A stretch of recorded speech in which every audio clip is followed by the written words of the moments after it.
It is now my privilege to introduce tonight's guest speaker. Some facts you might be interested in knowing about our guest speaker. Let's start with his playing career. 1989 to 1993, the quarterback for the University of Idaho, and he passed for 10,824 yards. One of only 5 quarterbacks in NCAA history to pass for over 10,000 yards. Walter Payton, he won the Walter Payton Award, the Division I AA version of the Heisman Trophy in 1993. From 94 to 97, he played for the New Orleans Saints. And in 1998, the Indianapolis Colts. In the year 2000, he played in the Canadian Football League with the British Columbia Lions, who were Grey Cup champions. Pretty good career. His coaching career. He served as a quarterbacks coach in 2001, the CFL British Columbia Lions. In 2002, the CFL Ottawa Renegades. From 2003 to 2005, Michigan State University. 2006 and 2007, the St. Louis Rams in the NFL. He served as offensive coordinator and quarterbacks coach in 2008 with Fresno State University, 2009-2011 University of Washington, 2010 he coached the quarterback to 2,000 or the team to 2,475 yards passing and 2,238 yards rushing. 2011, the University of Washington, 57 touchdowns and 434 points.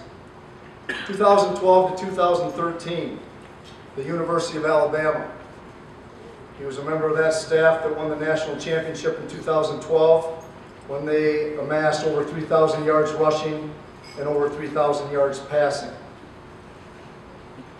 The notable quarterbacks he has coached: Jeff Smoker from Michigan State University with a school record of 3,395 yards passing in 2003. Drew Stanton from Michigan State, school record 3,415 yards passing in 2005. Mark Bulger from St. Louis Rams, Pro Bowl 2006, 4,301 yards passing. And A.J. McCarron from Alabama for 2 years, 5,596 yards passing and 58 touchdowns. Also in his 6 seasons as offensive coordinator, he has produced 6 1,000-yard rushers. He and his wife, Christy, have 2 sons, Garrett and Colton, and a daughter, Ashlyn. Ladies and gentlemen, beginning his 14th year of coaching, the new offensive coordinator and quarterbacks coach for the University of Michigan Wolverines, Coach Doug Nussmeier.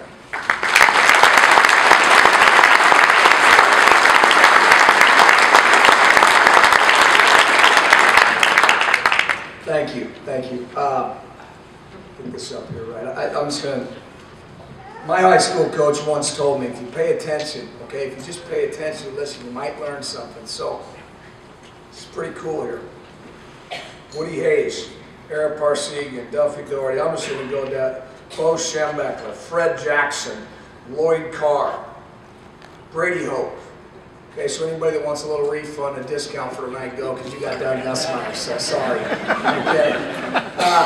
No, I truly want to say it's a privilege to be here.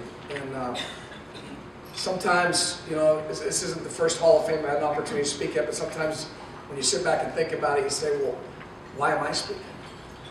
We ought to be listening to the inductees that are going in the Hall of Fame, because their knowledge and what they've accomplished is what tonight's all about. But first, I think, and I know this, being one of their peers, not at their level, I'm not a Hall of Fame coach like they are, but I do have a family, and I know what they sacrifice, and I know what they give up on a daily basis to help us as coaches achieve the things that we want to achieve, and the time we spend away from our children with the children that we coach every day. So I'd like the family of all the inductees to stand up, because you all need to be recognized. Would the families of all the inductees please stand up?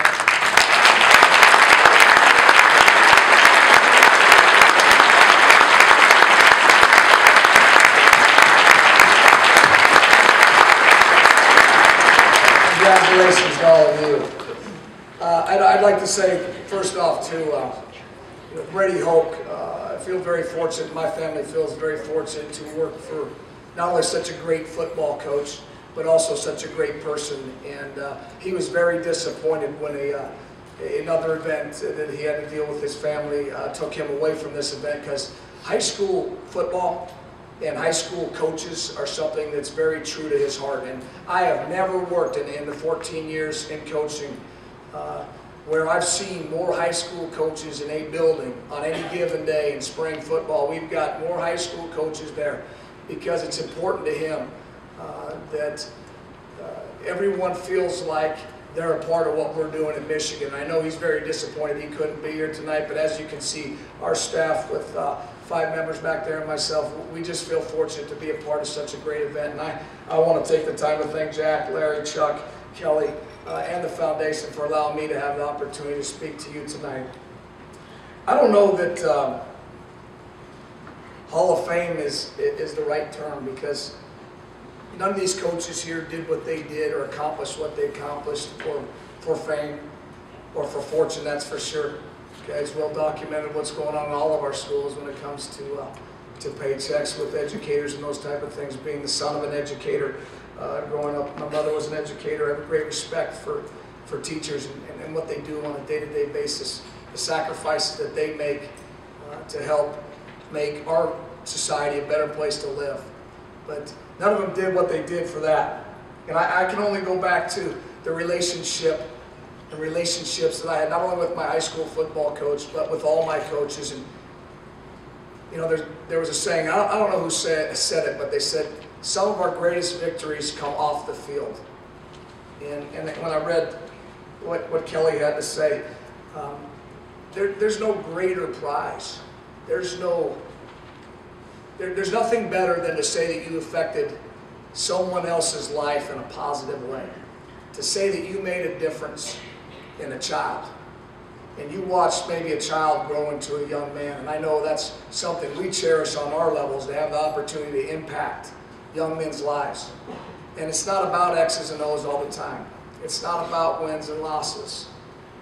It's about, are we making people better people? And I know that each one of these individuals today, much more than the wins and losses, I'm sure if you asked them all, they would say they cherish the difference that they made in young men's lives, the relationships they've built over time, way more than any win or loss. And I think that that's important. You talk about the things that, the values or the characteristics and the things that these men have instilled in young men when you talk about team. Okay, being a part of something bigger than yourself. We live in a very absorbing society today. When you start to watch how the kids interact with one another and watch how they lock into the cell phone and they don't interact with one, but to have a feeling of something bigger than oneself. When you talk about commitment, to give, to be committed to do something day in and day out, the discipline side of things, to do something when you always don't feel like doing it. Talk about pride, to have a sense of belonging, to believe in something. You talk about building character, making young men realize that they're going to have setbacks in life, that the sun will rise again the next day. And what life's about is how you attack the next day and how you become a better person each and every day.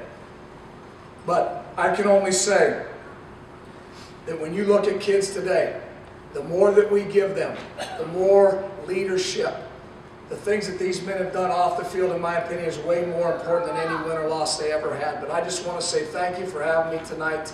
Congratulations to all the inductees, and go Blue. Thank you.